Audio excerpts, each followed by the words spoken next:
मियाँ साहब, पहले तो आपकी तरफ बढ़ते हैं। कुछ क्या खबरें हैं आपके पास? कुछ अच्छी खबरें आप सुनाते होते हैं, कोई अच्छी खबर है तो वो हमें दे दें आज। काजी साहब, जो आज खुशखबरी जो है वो ये है कि चकवाल के इलाके में तेल और गैस मजीद जो है वो दरियाफ्त हुआ है, उसके ज़खायर दरियाफ्त हुए हैं। इससे पहले भी वहाँ एक कुआं था, राजान का इलाका है जहाँ पर कुआं था, और उससे 820 बैरल जो है वो तेल निकल रहा था और उससे 50 लाख क्यूबिक फीट गैस निकल रही थी। लेकिन उसकी मजीद खुदाई की गई तो उससे जो है वो इस वक्त 3100 बैरल तेल जो है वो उसकी दरियाफ्त हुई, और साथ साथ 1 करोड़ क्यूबिक फीट गैस की दरियाफ्त हुई है। और अब मजीद जो है उसकी तलाश जारी कर दी गई है तेल और गैस की। और ये कहा जा रहा है OGDCL की जानिब से, उनके हकाम की जानिब से, कि ये जो डिस्ट्रिक्ट चकवाल है ये तेल और गैस के से माला माल है, क्योंकि इससे जो ज़मीन का बिहेवियर मालूम हुआ और जिस तरह गैस का फ़्लो है और तेल का फ़्लो है, इससे मालूम होता है कि ये पूरे जो डिस्ट्रिक्ट में तेल और गैस के बड़े ज़खायर जो है मौजूद हैं। और इस हवाले से मजीद तहकीकात और तलाश जो है वो शुरू कर दी गई है। लेकिन इस वक्त जो बड़ी दरियाफ्त हुई है वो 3100 बैरल तेल जो है वो दरियाफ्त हुआ है, उसके ज़खायर जो है वो दरियाफ्त हुआ है, योमिया वहाँ से निकल रहा है। और इसके साथ 1 करोड़ क्यूबिक फीट गैस जो है वो योमिया वहाँ से निकल रही है, और साथ साथ मजीद जो है इसकी तलाश शुरू कर दी गई है, ताकि पूरे जो चकवाल का एरिया है, कलर कहार का एरिया है, ये मुकम्मल एरिया में तेल और गैस की तलाश की जाए। मैं भी आपको एक खुशखबरी सुनाना चाहता हूँ कि इधर जो है वो पाकिस्तानी अवाम का तेल भी निकल आया है।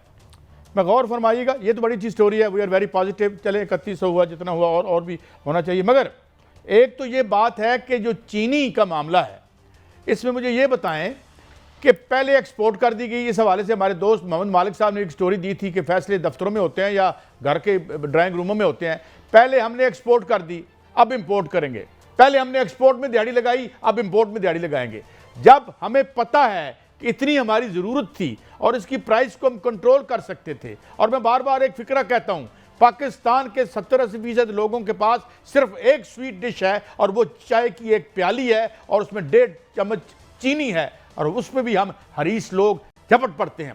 जरा ये पहले कहानी सुनाएं, ये बाहर क्यों भेजी गई और अब अंदर क्यों आ रही है, और माल कौन बना रहा है? काजी साहब, ये बड़ी दिलचस्प और होशरबा कहानी है। 8 फरवरी 2024 को ये हुकूमत आती है, और उसके बाद वो क्रशिंग सीजन था। उस वक्त जब क्रशिंग सीजन खत्म होता है तो जून के अंदर जो है वो चीनी की बरामद शुरू हो जाती है, और उसमें 50,000 टन जो है वो चीनी बरामद कर दी जाती है। फिर 1 लाख टन चीनी जो है वो एक्सपोर्ट की जाती है, और फिर उसके बाद सितंबर में ये कहा जाता है, बल्कि अगस्त में ये समरी जो है दोबारा भेज दी जाती है कि 5 लाख टन चीनी जो है वो दोबारा एक्सपोर्ट करने की इजाज़त मांगी जाती है।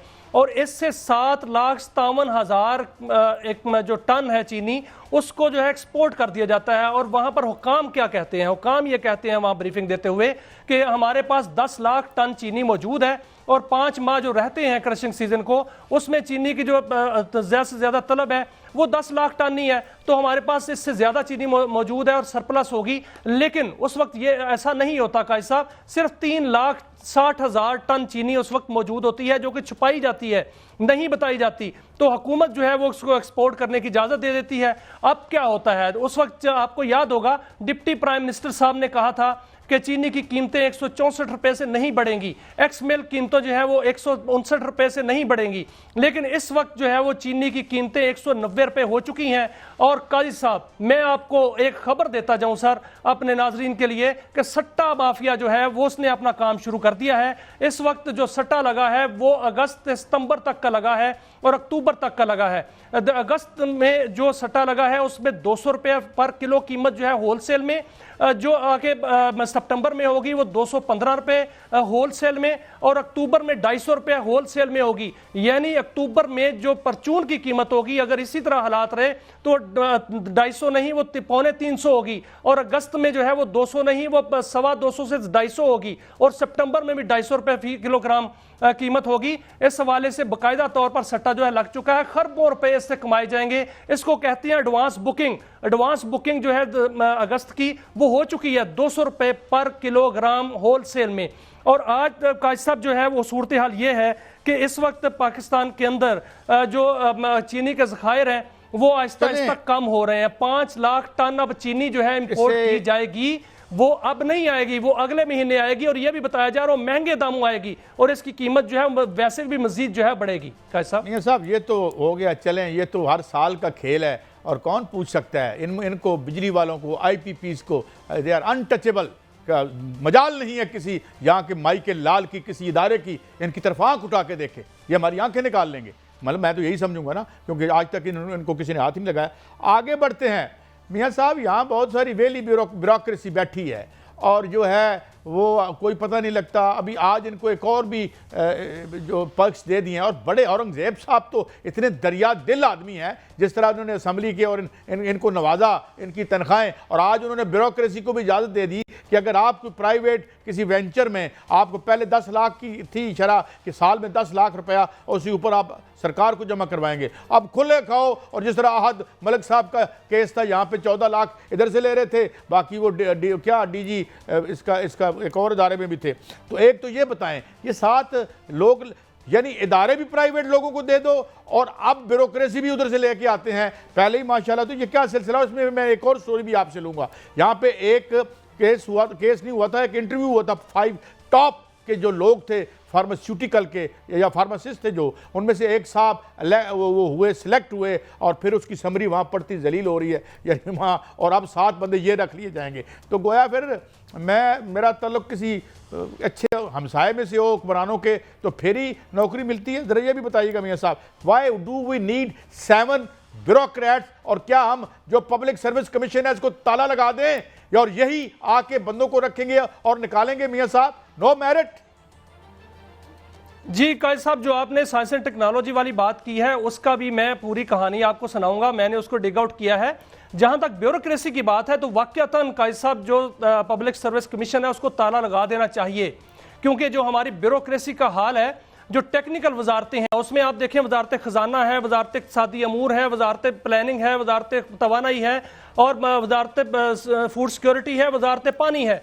इसमें जितने भी ब्यूरोक्रेट्स आते हैं उनके पास वो कैपेबिलिटी नहीं होती, क्योंकि आपने सबसे बड़ी मिसाल मैं देता हूं, जो बिजली के स्लैब्स बनाए गए हैं उसमें किसी ब्यूरोक्रेट को पता ही नहीं है कि वो स्लैब्स किसने बनाए, कैसे बनाए और उसका मैकेनिज्म और उसका फार्मूला क्या है। वो सारे कहते हैं कि बने बनाए आए, हमने उसको इंप्लीमेंट कर दिया।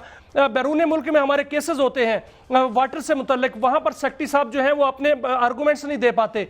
जो वजारत खजाना के सेक्रेटरी हैं वो अपना IMF के सामने आर्गूमेंट नहीं दे पाते। तो ये एक फैसला हुआ है कि जो प्राइवेट सेक्टर है उसमें से बड़ी जो टेक्निकल वजारतें हैं वहां से माहिरीन लिए जाएं और उनको जो है 22वां स्केल दिया जाए, उनको स्पेशल पे स्केल पर रखा जाए और उनसे जो है वो काम लिया जाए बाकायदा। और जो प्रिंसिपल अकाउंटिंग ऑफिसर हैं सेक्रेटरीज, उनको जो है वो सिर्फ वजारत के अमूर चलाने पर रखा जाए। ये होना चाहिए कायद साहब। वो इसलिए कि बड़े बड़े जो घर जो है इन ब्यूरोक्रेट्स को मिले हुए हैं उनको वापस लेने चाहिए। आप देखें जो DC है उसके पास जो है कई एकड़ों का घर है, जो कमिश्नर्स है कई एकड़ का घर है, और जो सेक्रेटरीज है उनके पास जो मराहत है उसका मैं और आप अंदाजा नहीं कर सकते कायद साहब, इतनी मराहत है। लेकिन ये फैसला हुआ है और इस हवाले से एक इश्तिहार आ चुका है और जो है वो एक स्क्रूटनी कमेटी बनेगी, वो इनको स्क्रूटनाइज करेगी और फाइनल करेगी। कुछ भी नहीं होगा, मेरिट पे कख नहीं होगा। यहाँ पे मैं लिख देता हूँ आपको, मुझे ये बात बताएं, अगर ये इम्तिहान कौन सा लेते हैं, ट्रेनिंग कौन सी देते हैं, ये स्टाफ कॉलेज किसके लिए बना हुआ है?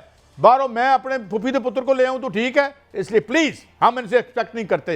ये तो 164 का बयान देके मुकरने वाले लोग हैं, तो ये बंदे कैसे ठीक रखेंगे? अच्छा, आप आगे बढ़ते हैं मियां साहब, ये क्या स्टोरी आपको हम देख रहे हैं? अच्छा, ये कौमी और सूबाई असम्बलियों के वो लोग जो अब बहाल हुए हैं और अब इंशाल्लाह मुस्लिम लीग नून को वो मिल जाएंगे, जिस तरह वो अंधा बांटे रेवड़ियाँ। तो अब हमारे एक बहुत आला जुडिशल फैसले जो तारीख में सुनहरी रूप से लिखा जाएगा, उसमें वो उनको पैसे मिलेंगे। और ये तकरीबन क्या ये साथ ये भी देखिए, वफाकी वजारतों में बेज़ाब्तगियाँ 100 अरब रुपए से जायद का नुकसान, 1100 अरब रुपए से जायद का नुकसान हो गया। साहब ये क्या है? सर एक कायद साहब एक स्टोरी तो रह गई। वजारत साइंस एंड टेक्नोलॉजी की बड़ी दिलचस्प स्टोरी है।